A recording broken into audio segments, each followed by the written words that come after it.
ચાલો વિદ્યાર્થી મિત્રો નમસ્કાર। હવે રસાયણ વિજ્ઞાનમાં આપણે ચેપ્ટર 2 પરમાણુનું બંધારણ, તો એમાં ગયા લેક્ચરની અંદર હાઇડ્રોજન છે, તો હાઇડ્રોજન પરમાણુનો રેખા વર્ણપટનો અભ્યાસ કર્યો।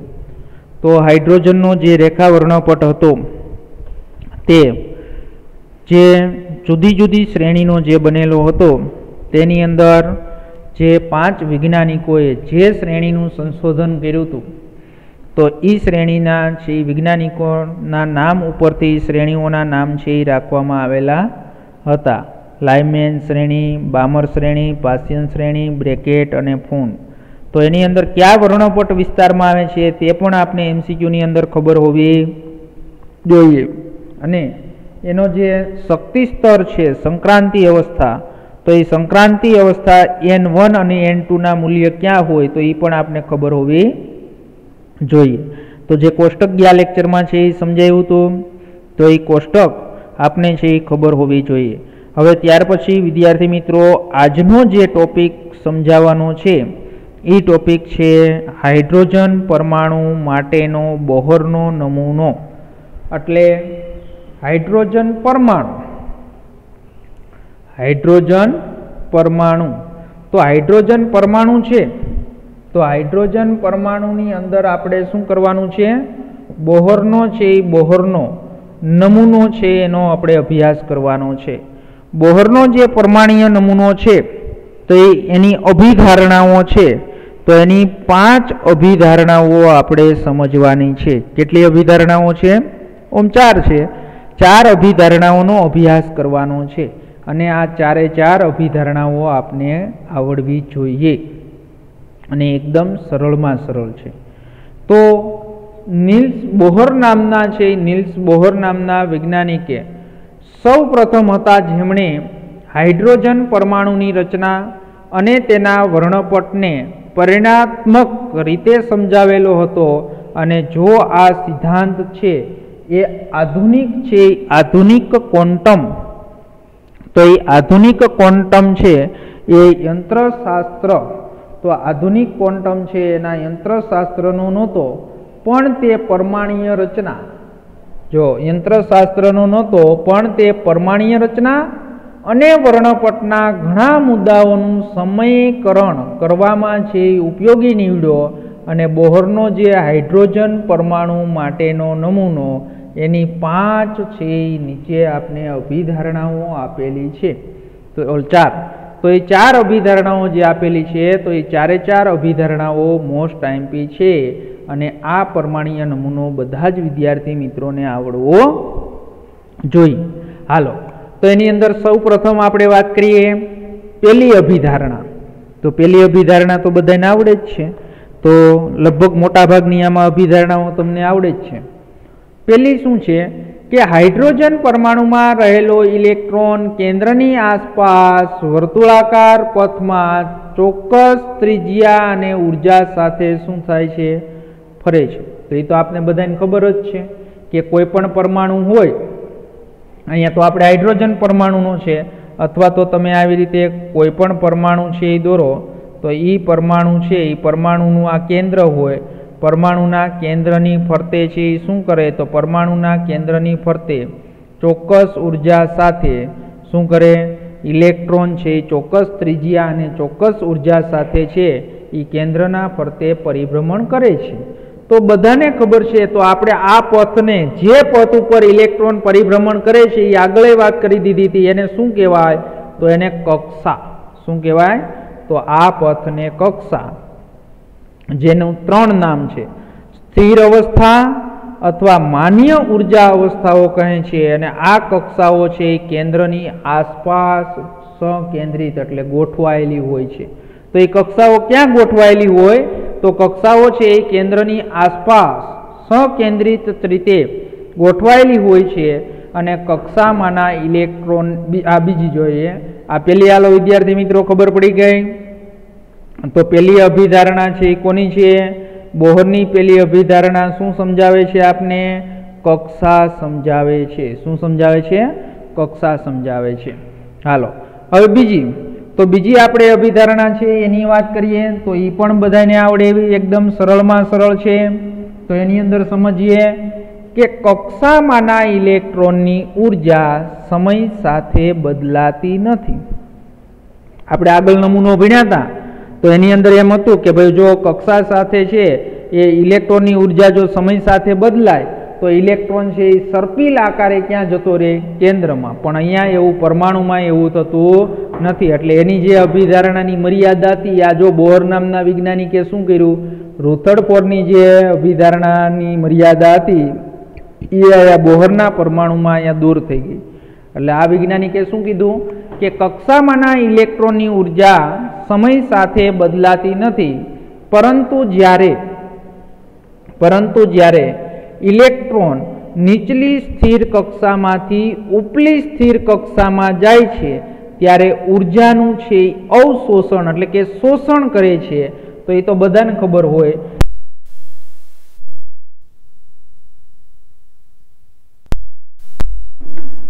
तो ये तो बधाने खबर छे के भाई कक्षामां इलेक्ट्रॉननी ऊर्जा समय साथे बदलाती नथी, परंतु ज्यारे इलेक्ट्रॉन छे ने आ नीचली एटले अहींया नीचली जे ऊर्जा स्तर छे एने आपणे नाम आपीए अहींया E1 शुं नाम आपीए आपणे एने E1 नाम आपीए। एटले आ E1 छे ए शुं छे तो नीचली ऊर्जा स्तर छे अने अहींया एना करता वधारे ऊर्जा धरावतो स्तर एटले एने नाम आपणे आपीए E2 शुं नाम आपीए एने E2 नाम आपीए। अत्यारे इलेक्ट्रॉन तो इलेक्ट्रॉन अहींया छे आ एरो दर्शावुं छुं ने एने इलेक्ट्रॉन कहेवाय हो। ई इलेक्ट्रॉन नीचली शक्ति स्तर में छे, हवे एने नीचली शक्ति स्तर मांथी अहींया उपली शक्ति स्तर में जवुं होय तो ए तो बधाने खबर पड़े के एमनुं कांई न जई शके। तो केवी रीते जशे तो ए के एने ऊर्जा आपो एटले ए ऊर्जानुं शुं करे शोषण करे। तो ऊर्जानुं शोषण करे तो ए नीचला शक्ति स्तर मांथी इलेक्ट्रॉन क्यां जाय तो के उपला शक्ति स्तर में जशे, उपली स्थिर कक्षा में जशे। हवे वળી पाछो ई तो अस्थायी होय એટલે વળી પાછો તરત છે એ શું થશે તો તરત છે ઇલેક્ટ્રોન શું થશે ઉપલા શક્તિ સ્તરમાંથી નીચલા શક્તિ સ્તરમાં પાછો આવશે મૂળ અવસ્થામાં। તો મૂળ અવસ્થામાં આવે ત્યારે જેટલી એણે ઊર્જાનું શું કર્યું હોય શોષણ કર્યું હોય એટલી જ ઊર્જાનું એને શું કરવું જોઈએ ઉત્સર્જન છે વિદ્યુત ચુંબકીય વિકિરણ સ્વરૂપે ઉત્સર્જન કરે છે। તો આ બીજી તમારી બોહરની છે એ અભિધારણા। તો જો જ્યારે ઇલેક્ટ્રોન નીચલી સ્થિર કક્ષામાંથી ઉપલી સ્થિર કક્ષામાં જાય છે ત્યારે ઊર્જાનું શું થાય શોષણ થશે, अथवा ऊंची ऊर्जा स्तर अवस्थामांथी नीची ऊर्जा स्तरमां आवे छे त्यारे ऊर्जानुं शुं थाय उत्सर्जन थाय छे अने ऊर्जामां फेरफार छे ई सततपणे थतो नथी। ज्यारे इलेक्ट्रॉन छे ई कक्षा बदलावे त्यारे ज छे शुं थाय तो त्यारे ज छे ऊर्जा छे एमां फेरफार थाय। बाकी परमाणु एमनुं पड्यो होय तो एनी अंदर इलेक्ट्रॉन छे ए केंद्रनी फरते छे गति करतो होय छे। तो आ आपणे भण्या बीजी अभिधारणा। हालो त्यार पछी त्रीजी अभिधारणानो अभ्यास करीए। तो त्रीजी अभिधारणा छे के जो आ ऊर्जा केटली छे केटली ऊर्जानुं शोषण थाय अने केटली ऊर्जानुं उत्सर्जन थाय एना माटेनुं समीकरण आप्युं। ई त्रीजी अवस्था के बे स्थिर अवस्थाओमां जेमनी वच्चे ऊर्जानो फेरफार तो ऊर्जानो फेरफार एटले डेल्टा ई होय छे अने तेमां संक्रांति थाय एटले संक्रांति एटले नीचलामांथी उपरमां जवुं अथवा उपलामांथी नीचा शक्ति स्तरमां एने संक्रांति कहेवाय। तो ए त्यारे अवशोषित अथवा उत्सर्जित बेय गणी शकाय हो। अवशोषित ऊर्जा अथवा उत्सर्जित ऊर्जा छे ई विकिरणनी आवृत्ति नीचे प्रमाणे दर्शावी शकाय। एटले अहींया एणे आपने समीकरण आप्युं V एटले शुं थाय आवृत्ति। तो आवृत्ति equal to delta E upon H. Delta E एटले शुं थई जाय E2 माइनस E1 छेदमां h एटले प्लांक अचलांक। तो आ सूत्रनी मददथी आपणे एनी शुं करी शकाय विद्युत चुंबकीय विकिरण छे एनी आवृत्ति नीचेना समीकरण उपरथी गणी शकाय। तो ज्यां E1 अने E2 अनुक्रमे नीचा अने ऊंचा मान्य ऊर्जा स्तरोनी ऊर्जा छे अने आ रजूआत सामान्य रीते बोहर आवृत्ति नियम तरीके ओळखाय छे। तो आ त्रीजी अभिधारणाने बोहर आवृत्ति नियम तरीके पण ओळखाय छे। समजण पड़ी? हालो तो आ त्रीजी एनी अभिधारणा। चौथी अभिधारणा। तो कि भाई एनी अंदर सूत्रनो ज अभ्यास करवानो छे कि आपेल स्थिर कक्षामांना इलेक्ट्रोनोनुं कोणीय वेगमान समीकरण आपने दर्शाव्युं छे तो ए प्रमाणे रजू करी शकाय। तो ए कोणीय वेगमान एटले शुं थाय mvr इक्वल टू शुं लखाय nh/2π। तो nh/2π ज्यां n बराबर शुं छे तो n बराबर केवी छे पूर्णांक संख्या 1 2 3 4। तो हवे एनी अंदर एना उपरथी आपने उदाहरण आप्या छे तो एनी अंदर पहला समीकरणनी वात करी दઈએ। तो समीकरणनी अंदर जोईए आपणे तो समीकरणनी अंदर me एटले इलेक्ट्रोननुं दळ, v एटले वेग अने r एटले कक्षकनी त्रिज्या जेमां इलेक्ट्रोन शुं करे छे फरे छे। तो आम इलेक्ट्रोन एवी ज कक्षाओमां घूमे छे जेमना कोणीय वेगमान शुं छे h/2π ना पूर्ण गुणक होय एटले ज केटलीक कक्षाओने ज शुं करवामां आवे छे मान्य गणवामां आवे छे। एनो अर्थ शुं थाय ए पण समजाव्युं छे कि आनो अर्थ एम थाय छे कि कोणीय वेगमान क्वोंटीकृत छे, विकिरण छे उत्सर्जित अथवा अवशोषित त्यारे ज थाय ज्यारे इलेक्ट्रोननुं संक्रमण कोणीय वेगमाननो एक क्वोंटीकृत मूल्यमांथी बीजामां जाय छे। तेथी ज मैक्सवेलनो विद्युत चुंबकीय सिद्धांत पण अहींया लागू पड़तो नथी अने तेथी ज तेनी केटलीक निश्चित कक्षको ज छे ए शुं छे स्वीकार्य छे। तो एनी अंदर के भाई इलेक्ट्रोन छे तो ए इलेक्ट्रोन शुं थशे तो इलेक्ट्रोननुं संक्रमण त्यारे ज थशे कि जे कोणीय वेगमान छे एनुं क्वोंटीकृत मूल्य बीजामां जाय त्यारे ज इलेक्ट्रोन छे एनुं संक्रमण एटले नीचा शक्ति स्तरमांथी ऊंचा शक्ति स्तरमां अने ऊंचा शक्ति स्तरमांथी नीचा शक्ति स्तरमां छे एनुं संक्रमण थशे। हालो बोहरे उपयोग करेली स्थिर कक्षाओनी ऊर्जाना विचलन अंगेनी विगतो घणी गूंचवण भरेली हती अने तेनी चर्चा उपला धोरणमां करवामां आवशे अने हाइड्रोजन परमाणु छे एना बोहરના नमूना प्रमाणे એટલે તમારે જે નમૂનો જે આપેલો છે એની અંદર પાછા ABC તમને આપેલા છે એ જોઈ લે। હાલો તો એની અંદર ઊર્જાનું વિચલન અંગેની વિગતો ઘણી ગૂંચવણ ભરેલી હતી અને તેની ચર્ચા આપણે ઉપલા ધોરણમાં કરવામાં આવશે અને હાઇડ્રોજન પરમાણુના બોહરના નમૂના પ્રમાણે। તો ઇલેક્ટ્રોન માટેની સ્થિર કક્ષાઓને 1 2 3 એમ દર્શાવેલ છે અને આ પૂર્ણાંક સંખ્યા છે જેને મુખ્ય ક્વોન્ટમ આંક કહેવામાં આવે છે। તો આપણો જે n તમે લખો છો સ્મોલ n તો એને કોના તરીકે ઓળખાય છે મુખ્ય ક્વોન્ટમ આંક તરીકે ઓળખાય છે અને મુખ્ય ક્વોન્ટમ આંક પણ આપણે આ ચેપ્ટરની અંદર આગળ ભણવામાં આવશે। હાલો બીજું કે ભાઈ સ્થિર કક્ષાઓની ત્રિજ્યાઓ નીચે પ્રમાણે દર્શાવી શકાય। તો સ્થિર કક્ષાઓની ત્રિજ્યા નીચે પ્રમાણે तो ये त्रिज्या शोधवा माटेनुं सूत्र आप्युं छे rn a0 छे अहींया कोन्स्टंट छे एनुं मूल्य 52.9 पाइकोमीटर ज लेवानुं। तो हवे हुं तमने एम कहूं पहेली कक्षानुं मूल्य शोधो तो पहेली कक्षानी त्रिज्यानुं मूल्य तमारे शोधवुं होय तो अहींया n बराबर शुं लेवानुं तो n बराबर 1 लेवानुं अने किंमत मूकी अने तमारे जे आंसर आवे ए शुं आवशे तो ये तमारे आवशे 52.9 अहीं n 1 નો સ્ક્વેર એટલે 1 ज a0 એટલે 52.9 એટલે 1 ગુણ્યા 52.9 એટલે 52.9 શું મળ્યું તમને પહેલી ત્રિજ્યા છે એ પહેલી ત્રિજ્યા મળી। તો આમ પ્રથમ સ્થિર અવસ્થાની ત્રિજ્યાને શું કહેવાય બોહર કક્ષા કહે છે અને જેની ત્રિજ્યા કેટલી થાય 52.9। બીજીની શોધવાની કહે તો બીજો n બરાબર શું લેવાનું 2 2 નો સ્ક્વેર એટલે શું થાય 2 ગુણ્યા 2 એટલે 4 અને 4 ગુણ્યા 52.9 करो जे आंसर आवशे ए आंसर शुं आवशे तो ए आंसर तमारे बीजी कक्षानो आवशे। तो सामान्य रीते हाइड्रोजन परमाणुमां इलेक्ट्रॉन आ कक्षामां मळी आवे छे एटले के n बराबर 1 जेम n નું મૂલ્ય વધે તેમ r નું મૂલ્ય પણ વધશે। तो ए बधाने खबर ज होय के सूत्र ज आपने खबर छे rn = n² * a0 એટલે જેમ જેમ n નું મૂલ્ય વધતું જશે तेम तेम शुं थशे तो तेम तेम r નું मूल्य पण વધશે અને બીજા શબ્દમાં કહીએ તો r નું મૂલ્ય વધે તો ઇલેક્ટ્રોન છે તો ઇલેક્ટ્રોન પણ કેન્દ્રથી ક્યાં જતો જાય दूर दूर जतो जशे। हालो ત્રીજું એનું સ્ટેટમેન્ટ જોઈએ સી. આ આપણે ત્રિજ્યાની વાત કરી. હવે એની ઉર્જાની વાત છે. શેની વાત છે? ઉર્જાની. તો ઇલેક્ટ્રોન સાથે સંકળાયેલો ખૂબ જ અગત્યનો ગુણધર્મ છે તે સ્થિર અવસ્થાની ઉર્જા છે અને તેને નીચે પ્રમાણે દર્શાવી શકાય. તો આપણે આ સૂત્ર તો આગળ ભણી ગયા હતા. En ઉર્જા માઇનસ RH, આર એટલે રીડબર્ગ અચળાંક અને 1/n². n એટલે શું થાય? આપણી માનીય કક્ષા 1, 2, 3, 4. તો રીડબર્ગ અચળાંકનું મૂલ્ય આપને ખબર જ છે 2.18 ગુણ્યા 10⁻18 જૂલ, જે સૌથી નીચી અવસ્થા જેને આપણે ધરા અવસ્થા કહીએ છીએ તેની ઉર્જા થશે. એટલે અહીંયા 1 મૂકી દો તમે n ઇક્વલ ટુ, એટલે સૌથી નીચી અવસ્થા થઈ 1/2, એટલે આન્સર શું આવવાનો છે? -2.18 × 10⁻18. તો એવી જ રીતે તમે n બરાબર 2 ની શોધી શકો. અહીંયા n બરાબર 1 ની શોધી છે, તો આ આન્સર છે n બરાબર શું છે? 2 નો છે.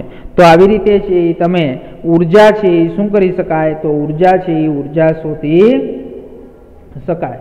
તો એ ઉર્જા છે એ ઉર્જા તમે શું કરી શકો? મેળવી શકો. હવે આપણે આગળ વાત કરીએ. આ ABC ત્રણેય ભણી લીધું.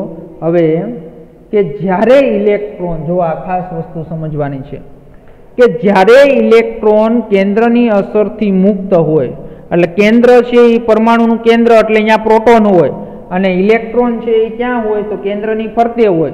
તો આમાં શબ્દ એવો વાપર્યો છે કે જ્યારે ઇલેક્ટ્રોન કેન્દ્રની અસરથી મુક્ત હોય, એટલે કહેવાનો મતલબ એમ છે કે ઇલેક્ટ્રોન અને પ્રોટોન વચ્ચે કોઈ પણ પ્રકારનું આકર્ષણ ન હોય. તો એ ક્યાં હોય? તો કે ભાઈ ઇલેક્ટ્રોન છે એ ક્યાં હોય? અનંત અંતરે હોય. પરમાણુના કેન્દ્રથી અનંત અંતરે હોય.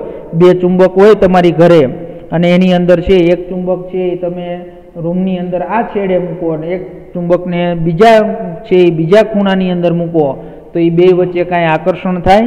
ન થાય. પણ નજીક નજીક લાવવામાં આવે તો આકર્ષણ થાય. તો એ જે આપણો ઇલેક્ટ્રોન છે, તો એ ઇલેક્ટ્રોન છે એ ક્યાં હોય? તો ઇલેક્ટ્રોન છે એ અનંત અંતરે હોય, એટલે ઇન્ફાઇનાઇટ, ખૂબ જ દૂર હોય. ત્યારે છે એની ઉર્જા બરાબર શું થાય? શૂન્ય લેવામાં આવશે. તો આ પરિસ્થિતિમાં ઇલેક્ટ્રોન મુખ્ય ક્વોન્ટમ આંકનું મૂલ્ય n બરાબર ઇન્ફાઇનાઇટ. તો જો હજી આ સૂત્રની અંદર અહીંયા આપણે ઉર્જા એની ગણવી છે. અહીંયા n² ઇક્વલ ટુ ઇન્ફાઇનાઇટનો સ્ક્વેર કરો એટલે 1/ઇન્ફાઇનાઇટ ઇક્વલ ટુ શું થાય? તો 1/ઇન્ફાઇનાઇટ ઇક્વલ ટુ 0. એ તો બધાને ખબર છે ને, મેથ્સમાં આવે 1/ઇન્ફાઇનાઇટ ઇક્વલ ટુ 0.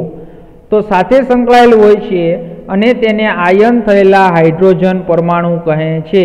અને જ્યારે ઇલેક્ટ્રોન કેન્દ્ર વડે આકર્ષાય છે તથા n કક્ષામાં હોય ત્યારે જ ઉર્જાનું શું થાય? ઉત્સર્જન થાય અને ઉર્જા છે ઉર્જા શું થાય? ઘટે છે. તો એ સમીકરણ છે, એ સમીકરણ આપણે 2.13 જે આપેલું છે માં ઋણ સંજ્ઞાનું કારણ છે. તો જે સમીકરણની અંદર ઋણ સંજ્ઞા છે એનું કારણ છે. તો એની અંદર ઋણ સંજ્ઞાનું છે એ કારણ છે આ જ, અને તેને પ્રતિનિધિત્વ કક્ષાની શૂન્ય ઉર્જાની સરખામણીમાં એની સ્થાયીતા સૂચવવામાં આવે છે. સમજણ પડી? હાલો, ત્યાર પછી હજી એની અંદર એક ડી આપેલું છે સ્ટેટમેન્ટ. તો એ શું છે? તો કે હાઇડ્રોજન પરમાણુમાં રહેલા એક ઇલેક્ટ્રોનની જેમ બોહરનો સિદ્ધાંત એક ઇલેક્ટ્રોન ધરાવતા આયનોને જ લાગુ પાડી શકાય. વળી પાછી અહીંયા એની લિમિટેશન આવી ગઈ કે હાઇડ્રોજન પરમાણુમાં રહેલો એક ઇલેક્ટ્રોનની જેમ બોહરનો સિદ્ધાંત એક ઇલેક્ટ્રોન ધરાવતા આયનોને જ લાગુ પાડી શકાય.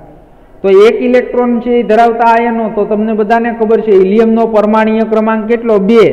તો પ્લસ લખો એટલે એક ઇલેક્ટ્રોન એને ગુમાવી નાખો એટલે હિલિયમ પ્લસ પાસે પણ 1, લિથિયમ પ્લસ 2 તો એની પાસે પણ 1, બેરિલિયમ પ્લસ 3 એની પાસે પણ 1. તો વગેરે આવા આયનો હાઇડ્રોજન જેવી સ્પીસીસ તરીકે ઓળખાતી હતી. સાથે સંકળાયેલા અવસ્થાઓની ઉર્જા નીચે પ્રમાણે દર્શાવી શકાય. તો હવે જો હાઇડ્રોજન સિવાયના જે પરમાણુ હોય અને તમારી એની ઉર્જા શોધવી હોય તો આગળ જે સૂત્ર ભણ્યા હતા એ જ છે. 1/n² લખતા હતા એની બદલે z²/n² કરવાનું. તો આ z² શું છે? તો z² એટલે પરમાણુય ક્રમાંક. જો તમે હાઇડ્રોજન હોય તો હાઇડ્રોજનનો તો પરમાણુય ક્રમાંક 1 છે, પણ તમે આ સિદ્ધાંત છે હિલિયમ પ્લસને લાગુ પાડતા હોય. કોને લાગુ પાડતા હોય? હિલિયમ પ્લસને.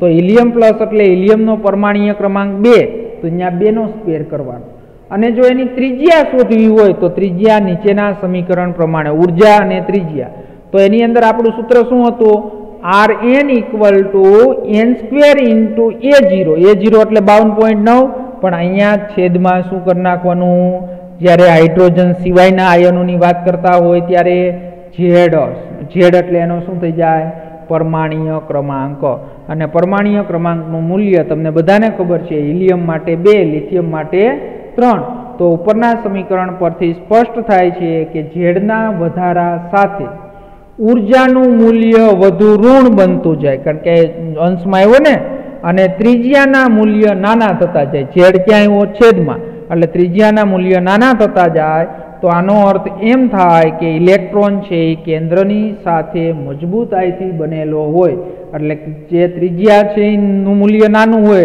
एटले इलेक्ट्रॉन क्यां आवे परमाणुना केंद्रनी नजीक आवे तो परमाणुना केंद्रनी नजीक आवे तो एनुं छे आकर्षण अथवा बंध छे केवो होय मजबूताई छे मजबूताईथी जोडायेला होय छे अने त्यार पछी छेल्ली आपणे एनी तमने अभिधारणानी वात करी दઈએ के आ कक्षाओमां घूमता इलेक्ट्रॉननो वेग नक्की करवानुं शक्य छे अहींया संपूर्ण परिशुद्ध समीकरण आपेल नथी पण गुणात्मक रीते कहीए तो इलेक्ट्रॉनना वेगनी मात्रा केंद्र परना धनभाરના વધારા સાથે શું થાય વધે અને મુખ્ય ક્વોન્ટમ આંકના વધારા સાથે શું થાય ઘટે એટલે એનનું મૂલ્ય એન એટલે મુખ્ય ક્વોન્ટમ આંક જો એનનું મૂલ્ય વધતું જાય તો છે ઇલેક્ટ્રોન જે ઘૂમે છે એનો વેગ છે એ શું થાય તો વેગ છે એ ઘટતો જાય કારણ કે કેન્દ્રથી ઇલેક્ટ્રોન જેમ જેમ દૂર જતો જાય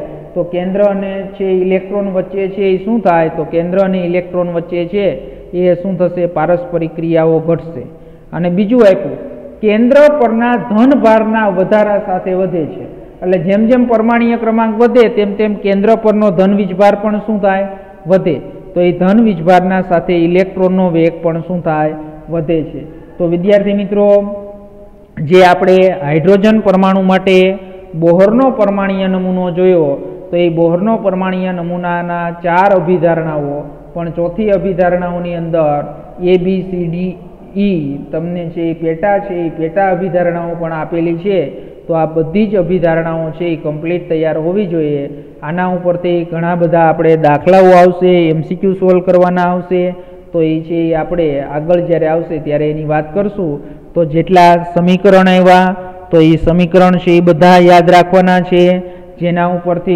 JEE अने नीटनी अंदर MCQ छे MCQ पूछाय तो ये तमे छे सरळताथी सोल्व करी शको एटले हाइड्रोजन परमाणुनो जे बोहरनो परमाणुीय नमूनो छे एना बधी ज अभिधारणाओ छे ए बधी ज अभिधारणाओ कम्प्लीट तैयार करी नाखजो अने त्यार पछी आवता लेक्चरनी अंदर हाइड्रोजननो जे आपणे रेखावर्णपट भणी गया हता तो ए रेखावर्णपट छे तो ये रेखावर्णपटनी समजूती आपशुं अने आनी अंदर जे बधाय सूत्र आव्या एना पाछा 2 दाखलाओ 2.10 અને 2.11 छे ए आपणे आवता लेक्चरनी अंदर छे ए आवता लेक्चरनी अंदर समजशुं।